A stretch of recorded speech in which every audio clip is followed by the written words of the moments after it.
When my grandfather, George Whitman, moved into a care home after my grandmother passed, we thought he'd be safe there. He was 83 old in age but sharp as a blade. He'd taught high school math for 40 years and could still solve equations faster than I could unlock my phone. But that sharpness made him a target. Her name was Nurse Clara. She was charming, attentive, and always hovering around him. The other residents loved her. She smiled sweetly at everyone, but I never trusted her. Something about the way she looked at his wristwatch and wallet made my stomach turn. At first, it was small things. She convinced him to change his diet for his health. Then she started talking about how lonely he must be, how families forget old people. One afternoon, when I visited, she met me at the door and said flatly, "Your grandfather's resting. Maybe you shouldn't visit so often. He gets agitated." I smiled politely but peeked through the hallway window anyway. Grandpa was awake, sitting by the window with his chessboard out, alone. When he saw me, he winked. That wink told me everything. Weeks later, Clara dropped the bomb.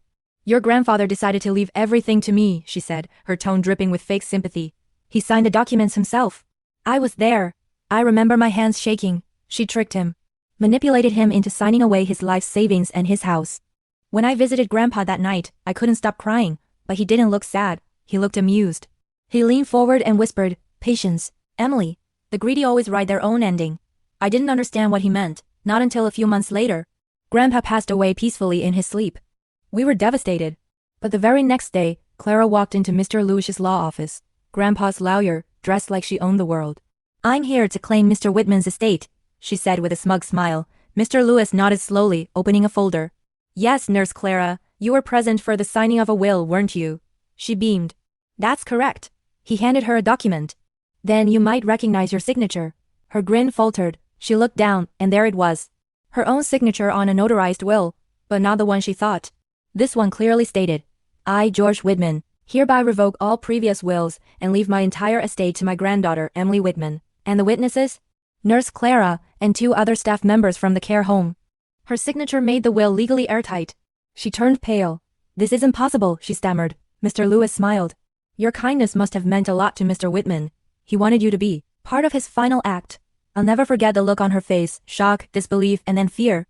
The next day, I went to Grandpa's room one last time. His chessboard was still set up. On the board, the white king stood victorious, the black queen trapped.